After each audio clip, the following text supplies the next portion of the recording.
Data management is not very exciting, but it's something that's really important if you want to be taking video production or content creation seriously.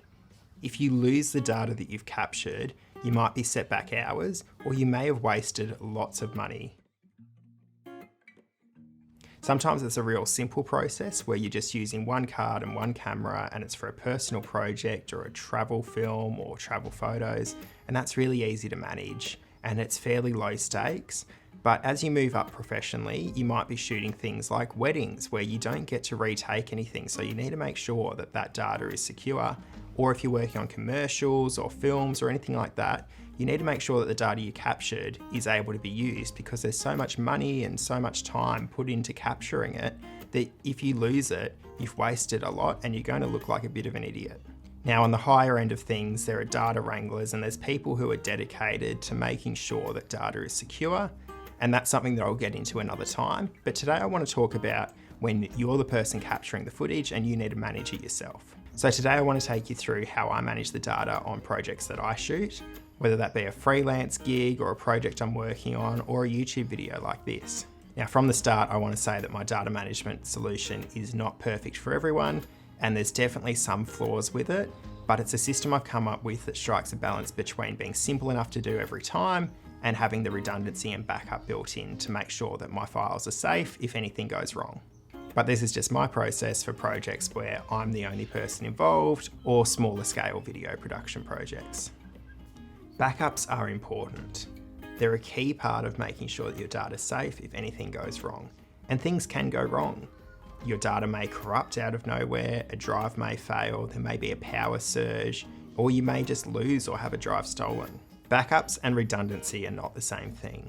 If you've got a RAID setup, for example, and it's set up in a RAID 5 or something like that, where there's a couple of drives redundancy built in, this just means that if a drive fails, the whole system won't collapse, which is a really useful feature to have. But in terms of backups, this is not a backup. In data management, there's a concept called 3-2-1, which is about making sure you've got 3 different copies of a piece of data on 2 different types of media. So that might be hard drives versus SSDs, or hard drive and the cloud. And one of the copies needs to be in a different physical location. All right, so the way that I use the 3-2-1 concept in my process is this. Once I have media that's ready to be dumped or wrangled, I open up an application on my computer called Shotput Pro, and this is what I use to copy to the drives. Shotput Pro is a data management software which can be used in a number of ways, but the main way that I use it is to make sure that my data is being copied to multiple drives at the same time, so I don't need to copy it to one location then the other. And it runs what's called a checksum verification on all the files that it copies. And this just means that it checks the data on the original media and the copies it makes and makes sure that it is exactly the same data, that it hasn't been corrupted during the process and nothing's gone wrong. Now, I'm going to get into data wrangling and how checksums work and all of that stuff in a different video, so stay tuned for that. But the key point for today is that I don't actually use Finder or Explorer to move the files, because I like having the extra security of a checksum verification. So when I'm actually copying the data from my media, I'm copying it to 2 separate locations. The first is a SSD, which is what I use for actually working on the project. And I also have a hard drive, which I use as my backup copy. At the moment, I'm using the Samsung T5 SSDs as my main working copy of projects. And then I also have a collection of Western Digital hard drives, which I use as my backup copy.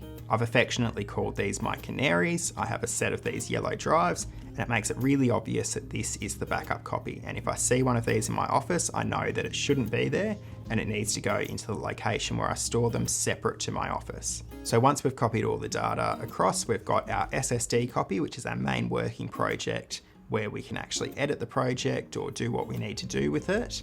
And then we also have a hard drive copy, which is our backup stored off site. And then from there, I use Time Machine, which is built into my Mac, and I'm sure there's a version of that available for Windows, some sort of application that completes regular periodic backups. In the case of Time Machine, every hour it will do a backup of the data that's changed in that hour. And so I make sure that this drive is selected as part of Time Machine, and then every hour, if there's any changes to the data, it'll store a backup on a separate drive, And then I've got that available if maybe a file corrupts on this drive, or I accidentally delete something, or something goes wrong with that. I've got the local backup, and that's really handy, especially if you're editing a project and you've made progress and maybe you lose this drive or it's stolen, you've got a recent backup of that data. So this is my version of the 3-2-1 principle. We've got 3 copies of the data in this instance. They're on 2 different types of media, and there's 1 copy that's in a different physical location for the duration of the project. This means that if you lose your main drive, you've got a backup that's fairly recent, and if, say, your office was to burn down, you've got a copy in a different physical location so that you're not set back too much. I'll also use the cloud sometimes when I have a bigger project that I want an extra layer of security for. So what I'll do is I will gather together the main interview content or the main B-roll or whatever it might be, and I'll export that as a single clip in a lower bit rate, so it's not the full resolution or the full bit rate of the original media, but it's a workable copy of it, which I can upload to the cloud easily, and I'll also copy a version of the project to the cloud, just so that I know that I've got a completely separate backup available. If everything went wrong, at least I've got a copy of the media, even if it's not full resolution, available to use if everything goes wrong. So when the project's all finished and I've delivered the final video or I've uploaded my YouTube video, I'll copy the files off my main working drive to my archive system, and I'll make sure that I do have 2 copies of it at that stage if I know that I need to keep the data for future sake. Maybe it's an important project that I'm going to come back to, or maybe it's something like when I used to shoot weddings, I always used to make sure that I had 2 copies of that data available so that if I ever needed to dig it up, I had more security and made sure that I would actually have that footage available. And that's the end of the process for me. Archiving is a whole different topic, and I could make a whole different video about that, so I might talk about that another time. There's a lot to consider when archiving, especially if it's for something important, because hard drives do have a lifespan, SSDs do have a lifespan, so there's different things you need to do if you want to make sure that data is going to last 5, 10, 15, 30 years into the future. Well, that's all for today. I hope you've enjoyed learning a little bit about my data management process, and you might have picked something up within it that you might be able to implement into your own process to make sure that you've got backups and redundancy in place to make sure that if you lose data, you do have a backup available. If you have any questions or thoughts, be sure to let me know in the comments down below, and subscribe if you haven't already, and I'll see you in the next one. I do have to tell you one thing, which is this card, which I've got a nice little A001 tag on. It's not actually a magazine at all. It's a PlayStation 1 memory card.